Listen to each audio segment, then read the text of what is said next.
Борис Леонидович, вопрос к вам.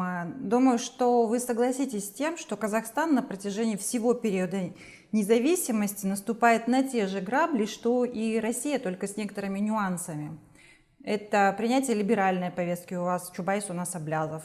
Тенге падает вслед за рублем. Давайте вспомним взаимные упреки в околополитической плоскости. Война Россия-Украина и антироссийские санкции – это сильные аргументы противников евразийской интеграции. Но все равно Казахстан остается в единой энергосистеме с Россией, и все перечисленное мной крутится вокруг вопроса о строительстве атомной электростанции здесь у нас. Как вы это прокомментировали бы? Ну, давайте так. Политика дело хорошее, но пусть в ней разбираются политологи. Я все-таки уверен, что в вечной борьбе холодильника и телевизора побеждать должен холодильник. Я напомню, что у меня нет точных данных по Казахстану, но на момент существования единой энергосистемы Союза Советских Социалистических Республик сконструирована была таким образом, что на территории РСФСР не понадобилось строительство в общей сложности 18 гигаватт электрической мощности. Хватало. Это не только экономия на капитальном строительстве, но, разумеется, и все оперативные расходы, первичные энергетические ресурсы и так далее, и так далее. Это просто экономия, это превращение электроэнергетики не в тормоз, как мы сейчас наблюдаем, что в России, что в Казахстане, а в драйвер развития. Несмотря на то, что Советский Союз был, как сейчас Россия, самой холодной страной на планете, здесь была самая дешевая электроэнергия. То, что произошло после 1991 года, можно описывать долго, но если совсем коротко, то в связи с приватизацией, закрытием массы предприятий, у электростанции стали исчезать якорные потребители, и вот отсюда мы вышли из равновесия и с большим трудом пытаемся его где-то найти каким-то образом.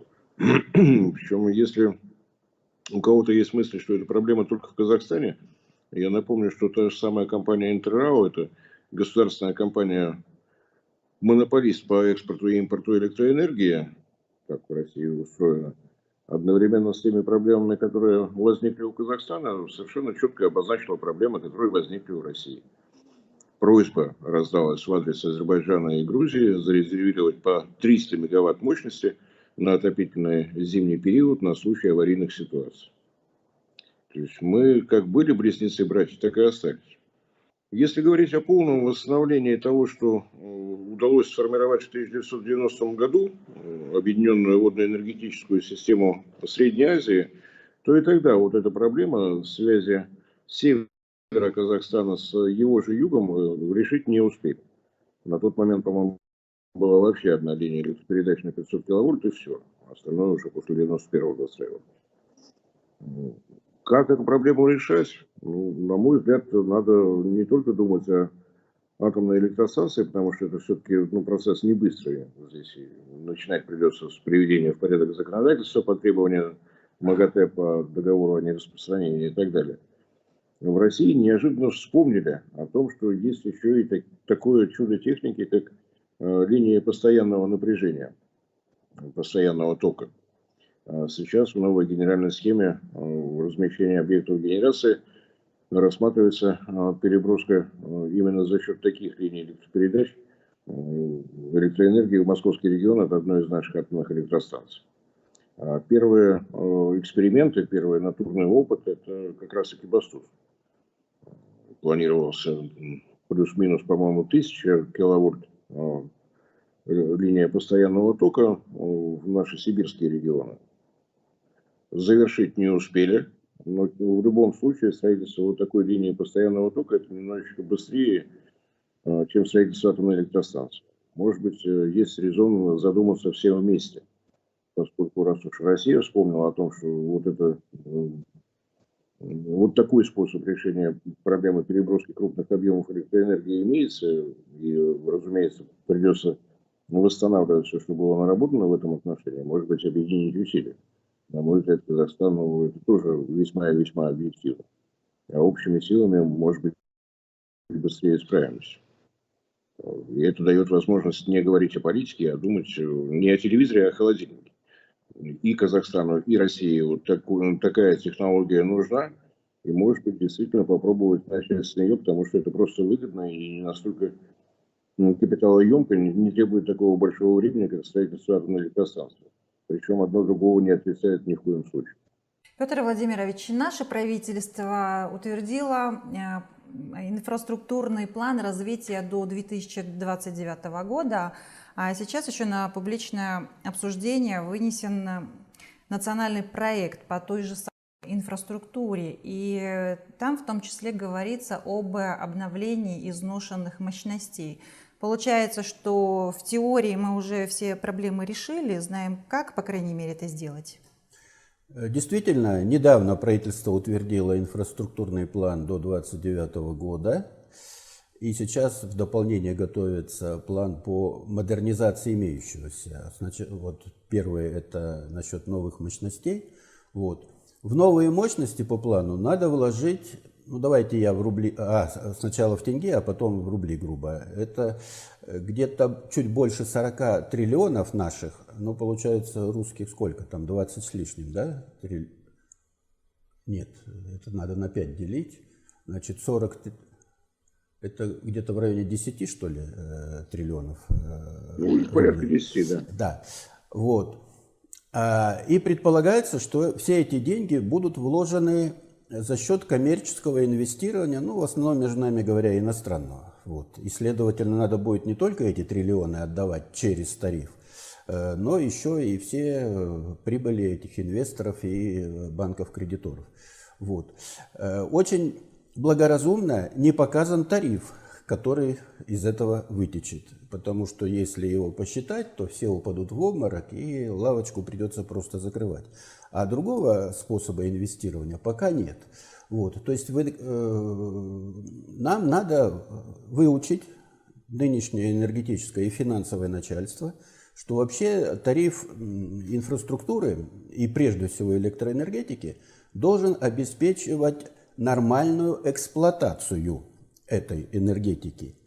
А все, что сверх, это должно быть просто вкладываться, без повышения тарифа и без отдачи, без выноса назад и этих денег, и уж тем более какой-то коммерческой прибыли.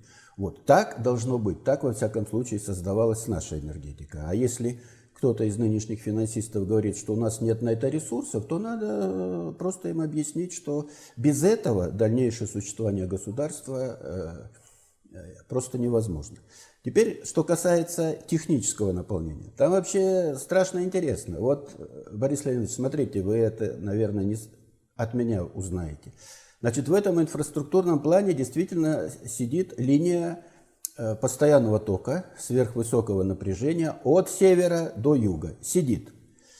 С одной стороны, это вообще, ну, прямо скажем, альтернатива атомной станции. То есть, если ты через линию постоянного тока собираешься соединять север с югом, что технически достаточно обосновано и возможно, и всякое такое, то тебе никакая балхашская электростанция не нужна. Достаточно просто перебрасывать энергию. Конечно, надо после этого посчитать, а что будем перебрасывать? У нас же Экибастуз исчерпан. Либо мы должны срочно достраивать экибастузские угольные мощности с помощью россиян, потому что Интеррау как раз уже и зашла на Экибастузскую ГРЭС-2 на достройку.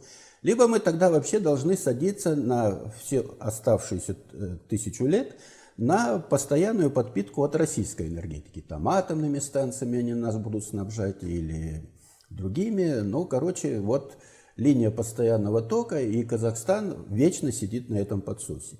Вот. Я не против этой линии, тем более, что, возможно, ее надо строить, потому что она просто быстрее будет построена, чем атомная станция. Но вообще говоря, это предмет нормального составления долгосрочной стратегии по развитию энергосистемы. Вот. Эта стратегия сейчас есть.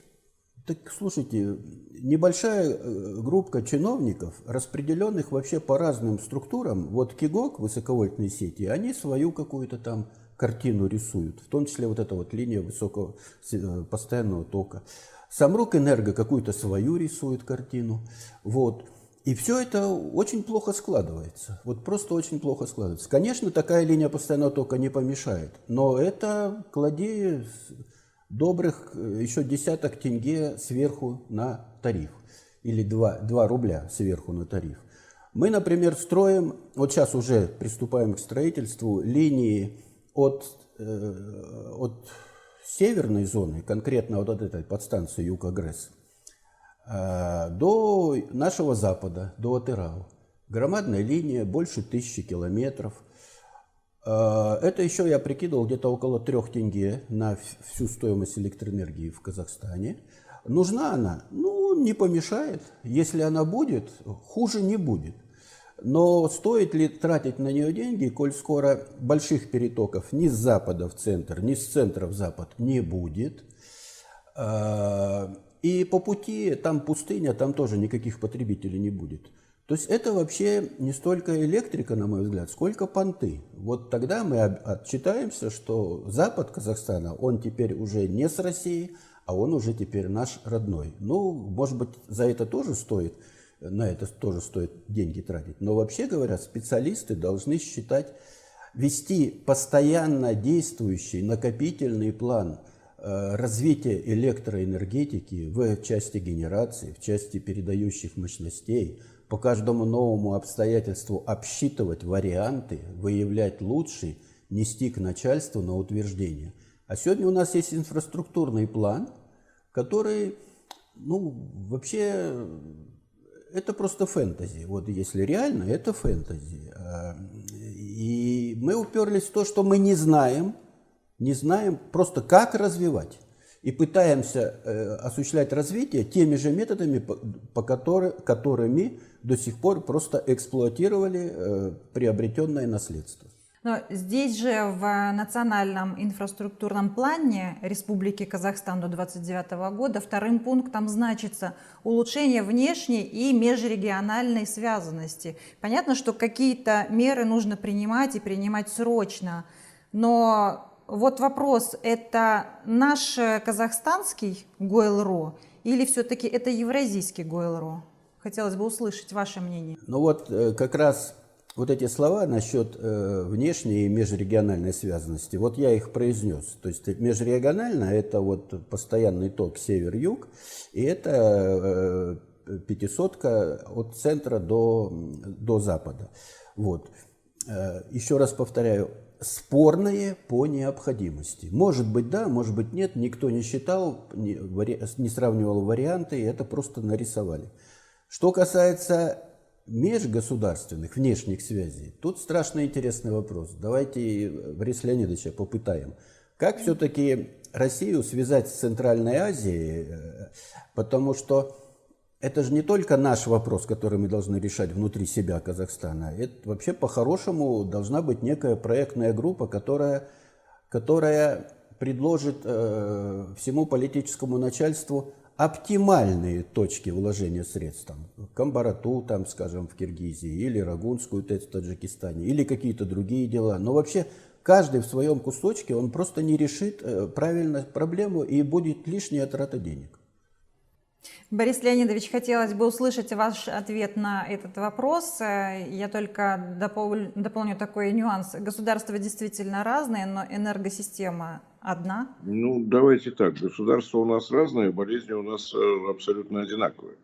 Вы говорите об инфраструктурном развитии Казахстана. У нас вот сейчас новая генеральная схема размещения объектов генерации до 1942 года.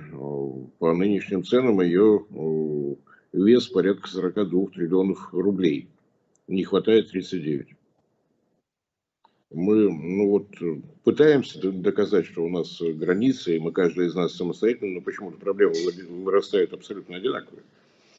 И ровно так же, как в Казахстане, ситуация с развитием сетевого хозяйства. Все, что заложено в нашей схеме и программе развития, касается электросетей от 110 киловольт и выше.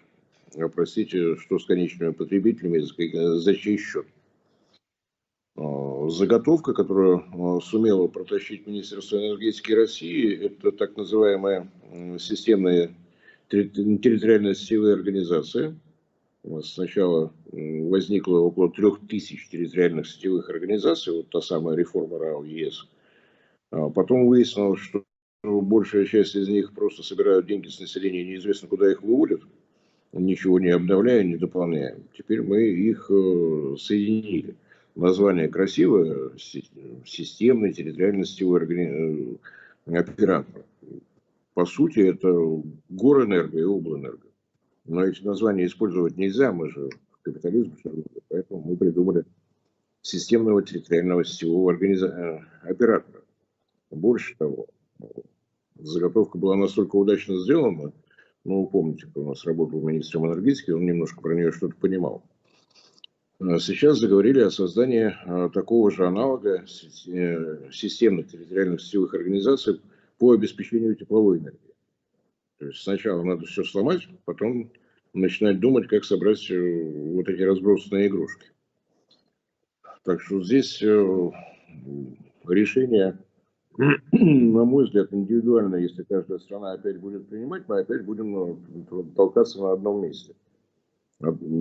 По-моему, так же, как и в Казахстане, в России нет такого понимания, что при строительстве новых электростанций якорный потребитель должен быть. Не эфемерный, неэффективный частный инвестор, который придет и построит большущий завод.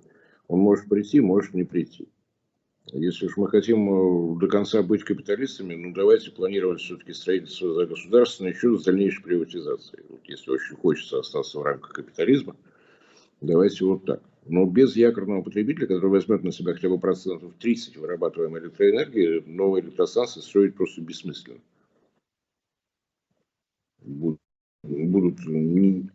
Будет уменьшение коэффициента использования установленной мощности, будет рост тарифов, никуда от этого не денешься. То есть то, что было заложено в план ГЛРО 100 лет тому назад, даже приукрашивать не надо. Собственно, на финансирование электрического хозяйства, электростанции, электросети, было запланировано 8% расходов. Все остальное – это те точки, куда электроэнергия должна была прийти. Это заводы, новые населенные пункты, это в сельском хозяйстве достаточно большая электрификация пошла и так далее. По сути, план ГЛРО, он и был планом первой пятилетки. Именно комплексный. Если мы не вернемся к этой комплексности, мы действительно придем в тупик. Мы, собственно говоря, и так в нем находимся. Все мантры либеральные про эффективного частного собственника, который, как только ему разрешат, прибежит и начнет строить электростанции через каждые 200 метров, потом будет нам доплачивать, чтобы мы у него электричество забрали. Это калька с Европы. В Европе немножко другая ситуация, не другой капитализм. Европа маленькая, тесная, плотность электрических сетей, погонные метры на квадратные километры, там кратно превышает наши. Там другие климатические условия. Мы почему-то решили, что можно эту кальку взять, натянуть как сову на глобус на Россию, на Казахстан, а мы немножко другие. По площади, по климату, по плотности населения. И только сейчас мы начинаем снова понимать то, что на самом деле понимали специалисты, разрабатывавшие ГЛРО 100 лет тому назад. У нас отдельная страна, нам нужен отдельный план электрификации, не совпадающий ни с кем, не потому что мы плохие, они хорошие, либо мы хорошие, они плохие. Мы разные. Мы просто разные. Так что мне кажется, без объединения усилий, без кооперации ничего не получится. И, как ни странно, шаги в эту сторону уже делаются. Я не знаю, там это с какими-то стратегическими планами связано или как-то само по себе, но у нас системный оператор, бывшее Центральное диспетчерское управление, уже вошло в объединение системных операторов Центральной Азии. Не знаю, о чем думают наши правительства, но энергетики начинают думать о том, что надо кооперироваться, потому что поодиночке ничего не получается. Получается только рост тарифов уверенный и энергодефициты по разным регионам. Вот такие мысли вслух.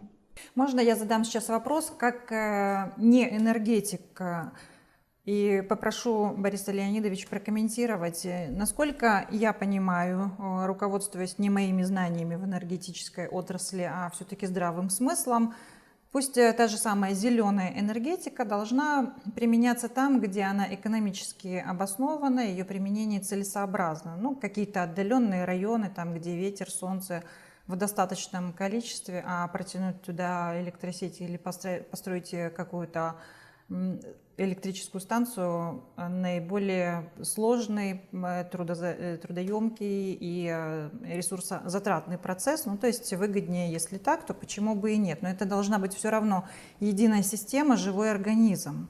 Ну, давайте я попробую сейчас коротенько, хотя тем накидали. Что касается перевести какие-то районы, регионы на зеленую энергетику. Ну, давайте на бытовом уровне. Вы утром встали, пытаетесь включить кофеварку, она не работает, потому что ветер кончился. Вот. И в ванну, в душ тоже пока не зайти, потому что тучи. Это вот та самая зеленая энергетика. Теперь, что касается электрического кольца как политической составляющей, у нас вполне успешно объединение под названием «Электрическое кольцо». Никакого слова «союз» не было. Белоруссия, Россия, Эстония, Латвия, Литва проработала 20 с лишним лет, несмотря на все политические трения, работала себе и работала. Пока вот не наступило тяжелое похмелье утром в День Красной Армии в 22 году. То есть можно, несмотря на все политические амбиции, выстраивать профессиональные отношения. Теперь российское ноу-хау, делюсь, если кто не заметил, значит, для того, чтобы проблемы в энергетике с мертвой точки сдвинулись, берете профессионального энергетика, делаете его министром. Точно так же, как сейчас ситуация в Казахстане выглядит с вмененной зеленой энергетикой, она точно такой же была и в России до последнего времени. Дальше, шаг за шагом, их привели в чувство. Ну, во-первых, конечно, я должен сказать, что зеленая энергетика в России развивается стремительно, она просто вот семимильными шагами, и ожидается, что в этом году доля зеленой генерации в общем балансе превысит 1%.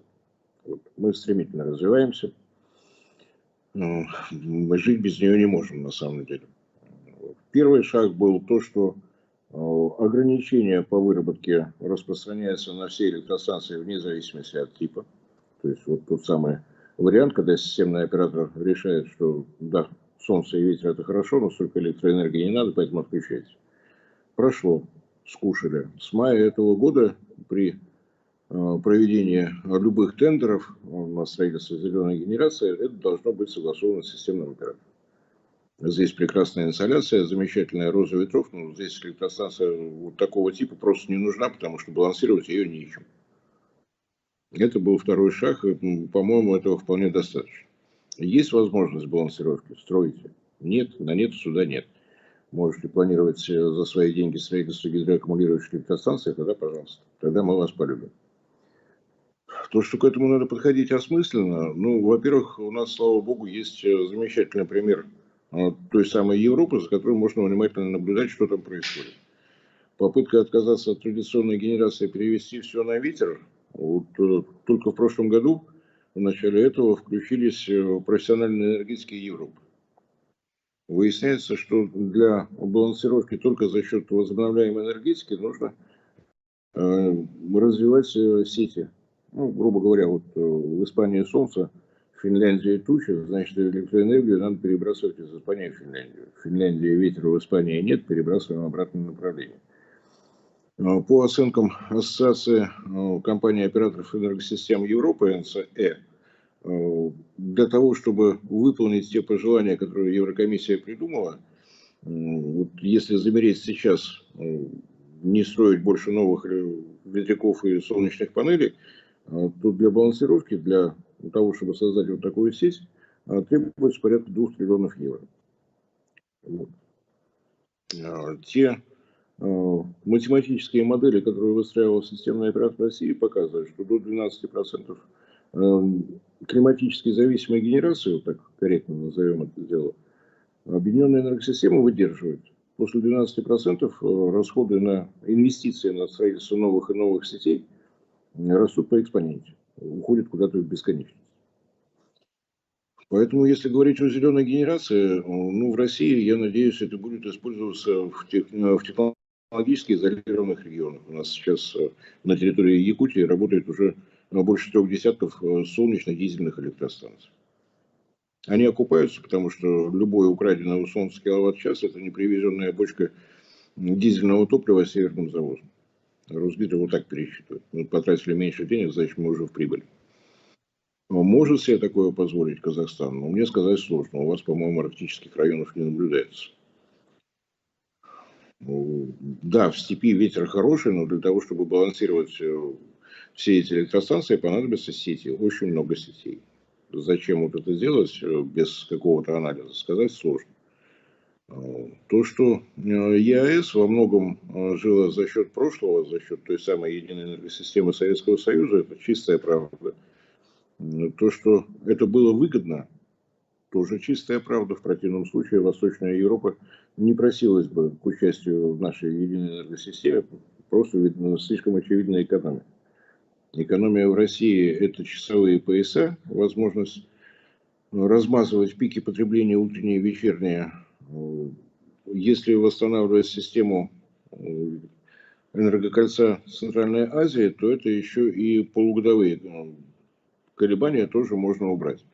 Пик спроса на севере России зима, пик спроса на юге Узбекистана, ну, очевидно, лето. То есть тоже дополнительная экономия совершенно очевидная, как на этапе капитального строительства, так и на этапе оперативных расходов.